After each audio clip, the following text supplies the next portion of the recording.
ఓం శాంతి 2/7/2024 మధురమైన పిల్లలు, మీరిక్కడకు స్మృతిలో ఉంటూ కూడా పాపాలను దగ్ధం చేసుకునేందుకు వచ్చారు. అందుకే బుద్ధియోగం నిష్ఫలం అవ్వకూడదు. ఈ విషయంపై పూర్తి ధ్యానం ఉంచాలి. ప్రశ్న: ఏ సూక్ష్మ వికారం కూడా అంతిమంలో కష్టం కలిగిస్తుంది? జవాబు: ఒకవేళ సూక్ష్మంగానైనా లోభమనే వికారం ఉన్నట్లయితే, ఏవైనా వస్తువులను లోభం కారణంగా తమ వద్ద పోగు చేసుకుని పెట్టుకున్నట్లయితే, అదే అంతిమంలో కష్టం రూపంలో గుర్తుకొస్తుంది. అందుకే బాబా అంటారు, పిల్లలు, మీ వద్ద ఏమీ ఉంచుకోకండి. మీరు అన్ని సంకల్పాలను కూడా ఇముడ్చుకుని తండ్రి స్మృతిలో ఉండే అలవాటు చేసుకోవాలి. అందుకని దేహీ అభిమానులుగా అయ్యే అభ్యాసాన్ని చేయండి. ఓం శాంతి. పిల్లలకు ప్రతిరోజు గుర్తు చేయిస్తారు, దేహీ అభిమానులుగా అవ్వండి. ఎందుకంటే బుద్ధి అటూ ఇటూ వెళ్తూ ఉంటుంది. అజ్ఞాన కాలంలో కూడా ధార్మిక కథల గురించిన చర్చలు విన్నప్పుడు బుద్ధి బయట భ్రమిస్తూ ఉంటుంది. ఇక్కడ కూడా భ్రమిస్తుంది. అందుకే ప్రతిరోజు దేహీ అభిమానులుగా అవ్వండి అని చెప్తారు. వాళ్ళైతే మేమేదైతే వినిపిస్తున్నామో దానిపై ధ్యాస పెట్టండి, ధారణ చేయండి. శాస్త్రాలేవైతే వినిపిస్తున్నామో ఆ వచనములను ధ్యాసలో పెట్టుకోండి అని చెప్తారు. ఇక్కడైతే తండ్రి ఆత్మలకు అర్థం చేయిస్తున్నారు, విద్యార్థులైన మీరందరూ దేహీ అభిమానులుగా కూర్చోండి. శివబాబా చదివించేందుకు వస్తారు. శివబాబా చదివించేందుకు వస్తున్నారు అని ఈ విధంగా భావించే కాలేజ్ ఇంకెక్కడా ఉండదు. ఇటువంటి స్కూల్ పురుషోత్తమ సంగమయుగంలోనే ఉండాలి. విద్యార్థులు కూర్చున్నారు మరియు పరంపిత పరమాత్మ మమ్మల్ని చదివించడానికి వస్తారు అని కూడా అర్థం చేసుకున్నారు. శివ్ బాబా మనల్ని చదివించడానికి వస్తారు. వారు మొట్టమొదట అర్థం చేయించే విషయం ఏంటంటే, మీరు పావనంగా అవ్వాలంటే నన్నొక్కర్నే స్మృతి చేయండి. కాని మాయ గడియ గడియ మరిపింపజేస్తుంది. అందుకే తండ్రి అప్రమత్తం చేస్తారు. ఎవరికైనా అర్థం చేయించేటప్పుడు కూడా మొట్టమొదట భగవంతుడెవరు అన్నది అర్థం చేయించండి. పతిత పావనుడు, దుఃఖహర్త, సుఖకర్త అయిన భగవంతుడు ఎక్కడున్నారు?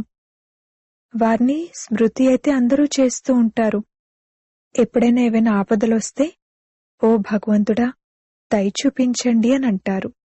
ఎవరినైనా రక్షించాల్సిన్నప్పుడు కూడా ఓ భగవంతుడా, ఓ గాడ్, మమ్మల్ని దుఃఖాల నుండి విముక్తులుగా చేయండి అని అంటారు. దుఃఖాలైతే అందరికీ ఉన్నాయి. సత్యుగాన్ని సుఖధామమని అంటారని, కలియుగాన్ని దుఃఖధామమని అంటారనైతే పక్కాగా తెలుసు.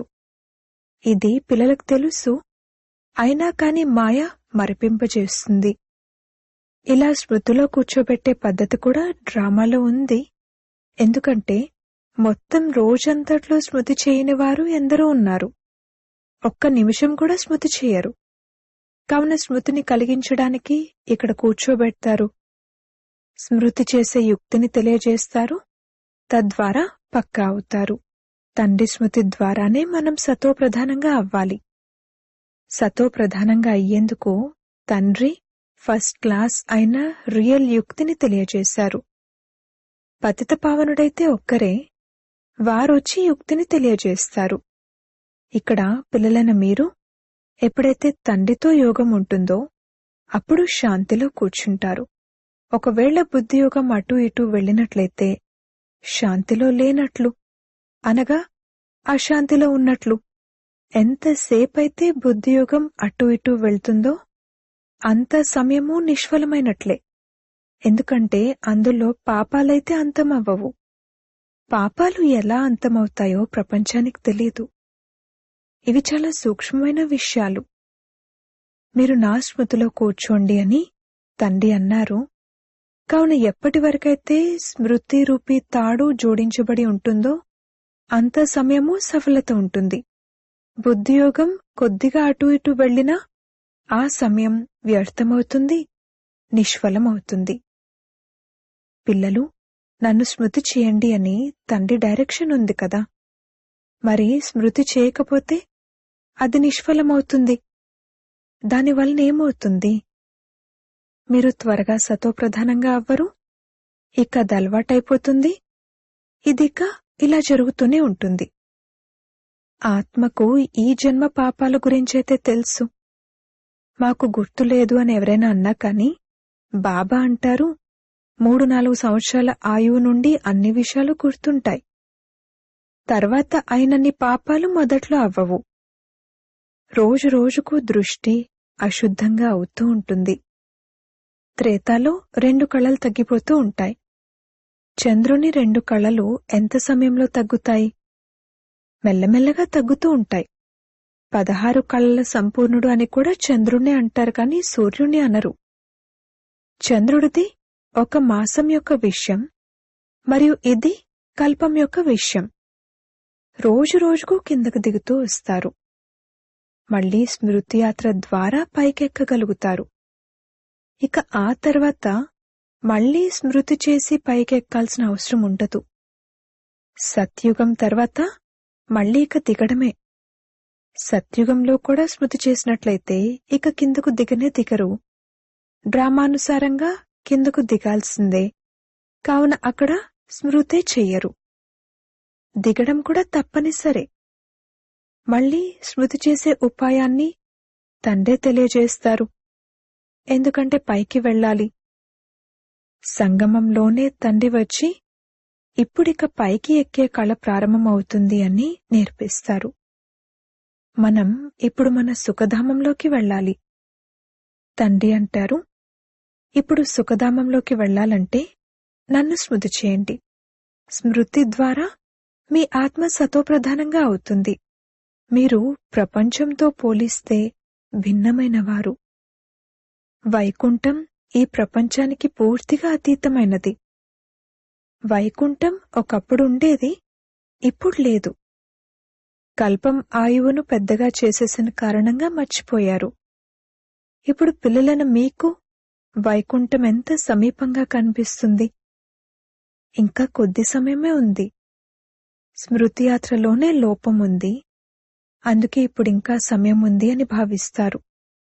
స్మృతి యాత్ర ఎంతగా ఉండాలో అంతగా లేదు. మీరు డ్రామా ప్లాన్ అనుసారంగా సందేశాన్ని చేరుస్తారు. ఎవరికైనా సందేశాన్ని ఇవ్వడం లేదు అంటే సేవ చేయడం లేదనే. మొత్తం ప్రపంచమంతటికీ నన్నొక్కర్నే స్మృతి చేయండి అని తండ్రి చెప్తున్నారు అన్న సందేశాన్ని చేర్చాలి. గీతను చదివేవారికి ఈ మహావాక్యాలున్న శాస్త్రం ఒక్క గీతా శాస్త్రమేనని తెలుసు. కాని ఇందులో కృష్ణ భగవాన్ వాచాన్ రాశారు కావున ఇక ఎవరిని స్మృతి చేయాలి? శివుని భక్తిని చేస్తారు కాని శ్రీమతంపై నడిచేందుకు యథార్థమైన జ్ఞానం లేదు. ఈ సమయంలో మీకు ఈశ్వర్య మతం లభిస్తుంది. అంతకుముందు మానవ మతం ఉండేది. రెండింటికి రాత్రికి పగలుకు ఉన్నంత తేడా ఉంది. ఈశ్వరుడు సర్వవ్యాపి అని మానవ మతం చెప్తుంది. కాని అలా కాదు అని ఈశ్వర్య మతం చెప్తుంది. తండ్రి అంటారు, నేను స్వర్గస్థాపన చేయడానికి వచ్చాను కావున తప్పకుండా ఇది నరకమే. ఇక్కడ పంచవికారాలు అందరిలోనూ ప్రవేశించి ఉన్నాయి. ఇది వికారీ ప్రపంచం. అందుకే నేను నిర్వికారిగా తయారు చేయడానికి వస్తాను. ఎవరైతే ఈశ్వరుని పిల్లలుగా ఉన్నారో వారిలో వికారాలైతే ఉండవు. రావణుడి చిత్రాన్ని 10 తలలతో ఉన్నట్లుగా చూపిస్తారు. రావణుడి సృష్టి నిర్వికారి అని ఎప్పుడూ ఎవ్వరూ అనలేరు. ఇప్పుడిది రావణ రాజ్యమని, అందరిలోనూ పంచవికారాలు ఉన్నాయని మీకు తెలుసు. సత్యుగంలో రామరాజ్యం ఉంది. అందులో ఏ వికారాలు లేవు. ఈ సమయంలో మనుషులు ఎంత దుఃఖితులుగా ఉన్నారు. శరీరానికి ఎన్ని దుఃఖాలు కలుగుతాయి. ఇది దుఃఖధామము. సుఖధామంలోనైతే శారీరక దుఃఖాలు కూడా ఉండవు. ఇక్కడ ఎన్ని హాస్పిటళ్లు నిండి ఉన్నాయి. దీనిని స్వర్గమని అనడం కూడా పెద్ద పొరపాటే. కావున దీన్ని అర్థం చేసుకుని ఇతరులకు అర్థం చేయించాలి. ఆ చదువైతే ఎవరికీ అర్థం చేయించేది కాదు. అక్కడ పరీక్షలు పాస్ అయి ఉద్యోగంలో చేరిపోతారు. ఇక్కడైతే మీరు అందరికీ సందేశాన్ని ఇవ్వాలి. కేవలం ఒక్క తండ్రి ఇవ్వరు కదా. ఎవరైతే చాలా తెలివైన వారు ఉంటారో వారిని టీచర్ అంటారు. తక్కువ తెలివైన వారైతే వారిని విద్యార్థులంటారు. మీరు అందరికీ సందేశాన్ని ఇవ్వాలి. భగవంతుని గురించి తెలుసా అని అడగాలి. వారు అందరికీ తండ్రి. కావున ముఖ్యమైన విషయం తండ్రి పరిచయాన్ని ఇవ్వడం. ఎందుకంటే వారి గురించి ఎవరికీ తెలియదు. ఉన్నతోన్నతమైన వారు తండ్రి. వారు మొత్తం విశ్వాన్ని పావనంగా తయారు చేస్తారు. మొత్తం విశ్వమంతా పావనంగా ఉండేది అందులో కేవలం భారతే ఉండేది. ఇంకే ధర్మం వారు కూడా మేం కొత్త ప్రపంచంలోకి వస్తాము అని అనలేరు. మాకంటే ముందు ఎవరో ఉండి వెళ్లారు అని వారు భావిస్తారు. క్రైస్తు కూడా తప్పకుండా ఎవరిలోకో వస్తారు. అతని కంటే ముందు తప్పకుండా ఎవరో ఉండేవారు. తండ్రి కూర్చుని అర్థం చేయిస్తున్నారు. నేను ఈ బ్రహ్మ తనువులోకి వస్తాను. బ్రహ్మ తనువులోకి వస్తారు అన్నది కూడా ఎవరూ ఒప్పుకోరు. అరే, బ్రాహ్మణులైతే తప్పకుండా కావాలి. బ్రాహ్మణులు ఎక్కడి నుండి వస్తారు? తప్పకుండా బ్రహ్మ నుండే వస్తారు కదా. అచ్చా, బ్రహ్మ తండ్రి ఎవరో ఎప్పుడైనా విన్నారా? వారు గ్రేట్ గ్రేట్ గ్రాండ్ ఫాదర్. వారికి సాకార తండ్రి ఎవరూ లేరు. బ్రహ్మకు సాకార తండ్రి ఎవరు? ఇదెవ్వరూ చెప్పలేరు. బ్రహ్మ మహిమ చేయబడ్డారు. వారు ప్రజాపిత కూడా. నిరాకార శివ్ బాబానంటారు కదా, వారి తండ్రి ఎవరో చెప్పండి. అలాగే సాకార ప్రజాపిత బ్రహ్మకు తండ్రి ఎవరో చెప్పండి. శివ్ బాబా ఎవరి చేత దత్తత తీసుకోబడ్డవారు కాదు. బ్రహ్మ దత్తత తీసుకోబడ్డవారు. వీరిని శివబాబా దత్తత తీసుకున్నారు అని అంటారు. విష్ణువును శివబాబా దత్తత తీసుకున్నారు అని ఎప్పుడు అనరు. బ్రహ్మే విష్ణువుగా అవుతారనైతే మీకు తెలుసు. అంతేకాని విష్ణు దత్తత అవ్వరు. శంకరుని పాత్ర ఏమీ లేదు అని అతని గురించి కూడా చెప్పడం జరిగింది. బ్రహ్మ నుండి విష్ణువుగా, విష్ణువు నుండి బ్రహ్మగా అవుతారు. ఇది 84 జన్మల చక్రం. మరి శంకరుడెక్కడి నుండి వచ్చారు? అతని రచన ఎక్కడుంది? తండ్రికైతే రచన ఉంది. వారు సర్వాత్మలకు తండ్రి, మరియు మనుషులందరూ బ్రహ్మకు రచన. శంకరుని రచన ఎక్కడుంది? శంకరుని ద్వారా మనుష్య సృష్టి ఏమీ రచించడం జరగదు. తండ్రి వచ్చి ఈ విషయాలన్నింటినీ అర్థం చేయిస్తారు. అయినా కాని పిల్లలు గడియ గడియ మర్చిపోతారు. ప్రతి ఒక్కరి బుద్ధి నంబర్వారుగా ఉంది కదా.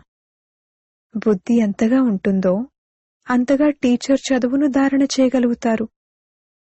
ఇది అనంతమైన చదువు. చదువు అనుసారంగానే నంబర్వారు పదవిని పొందుతారు.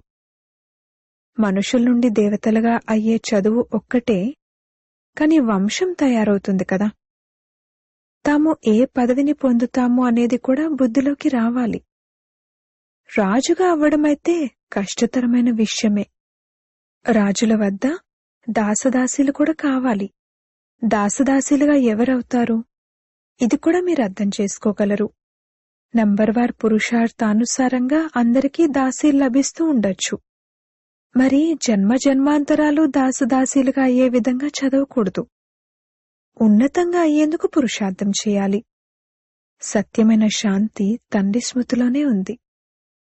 బుద్ధి కొద్దిగా అటు ఇటు వెళ్లినా సమయం వ్యర్థమవుతుంది, సంపాదన తక్కువవుతుంది, సతోప్రధానులుగా అవ్వలేకపోతారు. చేతులతో పనిచేస్తూ ఉండండి, హృదయంతో తండ్రిని స్మృతి చేస్తూ ఉండండి అని కూడా అర్థం చేయించడం జరిగింది.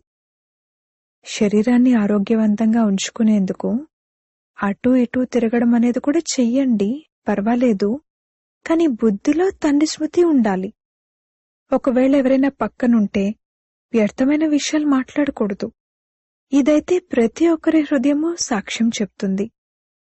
ఇటువంటి అవస్థలో తిరగండి అని బాబా అర్థం చేయిస్తారు. క్రిస్టియన్ ఫాదర్లు పూర్తి శాంతిలో నడుస్తారు. మీరైతే మొత్తం సమయమంతా జ్ఞాన విషయాలు చర్చించరు కదా. మళ్ళీ మీ నోటిని శాంతపరుచుకుని శివబాబా స్మృతిలో రేస్ చేయాలి. భోజనం చేసే సమయంలో స్మృతిలో కూర్చుని తినండి, మీ చాట్ చూసుకోండి అని బాబా అంటారు. నేనైతే మర్చిపోతాను అని బాబా తన గురించైతే చెప్తారు. నేను ప్రయత్నిస్తాను. నేను బాబాతో ఇలా అంటాను, బాబా, నేను పూర్తి సమయం స్మృతిలో ఉంటాను. మీరు నా దగ్గును ఆప్ చేయండి, షుగర్ తగ్గించండి. నా విషయంలో నేను చేసే పురుషార్థం గురించి చెప్తాను. అయినా కానీ నేను స్వయమే మర్చిపోతే మరి దగ్గెలా తగ్గుతుంది? బాబాతో నేనే విషయాలనైతే మాట్లాడతానో వాటిని సత్యంగా వినిపిస్తాను. బాబా పిల్లలకు చెప్తారు, కాని పిల్లలు తండ్రికి చెప్పరు, సిగ్గుపడతారు.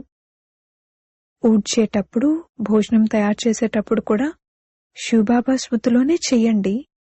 అప్పుడు శక్తి వస్తుంది. ఈ యుక్తి కూడా కావాలి. ఇందులో మీ కళ్యాణమే జరుగుతుంది. అప్పుడు మీరు స్మృతిలో కూర్చుంటే ఇతరులకు కూడా ఆకర్షణ కలుగుతుంది. ఇతరులకు ఆకర్షణ అయితే కలుగుతుంది కదా. ఎంత ఎక్కువగా మీరు స్మృతిలో ఉంటే అంత బాగా నిశ్శబ్దత ఏర్పడుతుంది. డ్రామానుసారంగా పరస్పరం ఒకరి ప్రభావం ఒకరిపై పడుతుంది. స్మృతి యాత్ర చాలా కళ్యాణకారి అయినది. ఇందులో అబద్ధం చెప్పే అవసరమే లేదు. సత్యమైన తండ్రి పిల్లలు కావున సత్యంగా నడుచుకోవాలి. పిల్లలకైతే అంతా లభిస్తుంది. విశ్వరాజ్యాధికారం లభిస్తున్నప్పుడు మరి లోభంతో 10-20 చీరలు మొదలైనవి ఎందుకు పోగు చేసుకుంటారు? ఒకవేళ చాలా వస్తువులు పోగు చేసుకుంటూ ఉన్నట్లయితే చనిపోయే సమయంలో కూడా అవి గుర్తుకొస్తాయి. అందుకే చేతికర్ర కూడా వదిలేయమని, లేకపోతే అది కూడా గుర్తుకొస్తుందని భార్య చెప్పినట్లుగా ఒక ఉదాహరణ ఉంది.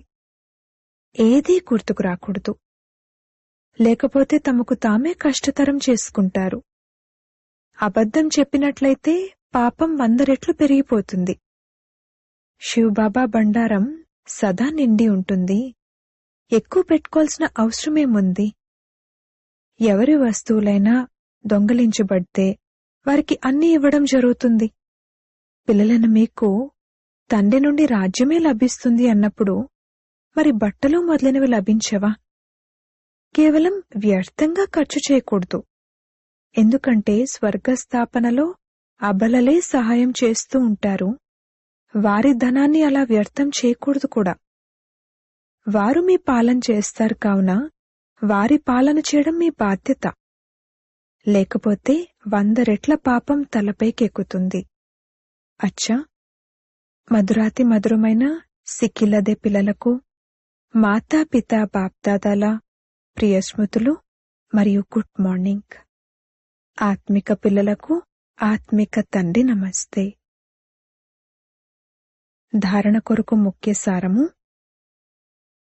మొదటి పాయింట్, తండ్రి స్మృతిలో కూర్చునే సమయంలో కొద్దిగా కూడా బుద్ధి అటు ఇటు భ్రమించకూడదు. సదా సంపాదన జమ అవుతూ ఉండాలి. స్మృతి ఎలా ఉండాలంటే నిశ్శబ్దం ఏర్పడాలి. రెండో పాయింట్, శరీరాన్ని ఆరోగ్యవంతంగా ఉంచుకునేందుకు అటు ఇటు తిరగడానికి వెళ్ళినప్పుడు పరస్పరం పరచింతన విషయాలను మాట్లాడుకోకూడదు. నోటిని శాంతిగా ఉంచుకుంటూ తండ్రి స్మృతి చేసే రేస్ చేయాలి. భోజనం కూడా తండ్రి స్మృతిలో తినాలి. వరదానము. నిశ్చయ బుద్ధి కలవారిగా అయి బలహీన సంకల్పాల వలను సమాప్తం చేసే సఫలతా సంపన్న భవ. ఇప్పటి వరకు మెజారిటీ పిల్లలు బలహీన సంకల్పాలను స్వయమే ఇమర్జ్ చేసుకుంటారు. అవుతుందో అవ్వదో తెలీదు, ఏమవుతుందో తెలీదు. ఈ బలహీన సంకల్పాలే అడ్డుగోడగా అవుతాయి మరియు సఫలత ఆ గోడ లోపల దాగిపోతుంది. మాయ బలహీన సంకల్పాల వలను పరిచేస్తుంది. ఆ వలలోనే చిక్కుకుపోతారు. అందుకే నేను నిశ్చయ బుద్ధి విజయీ ఆత్మను, సఫలత నా జన్మసిద్ధ అధికారము అని ఈ స్మృతి ద్వారా బలహీన సంకల్పాలను సమాప్తం చెయ్యండి. స్లోగన్: మూడవ నేత్రమైన జ్వాలాముఖి నేత్రం తెరుచుకుని ఉన్నట్లయితే మాయ శక్తిహీనమైపోతుంది. ఓం శాంతి.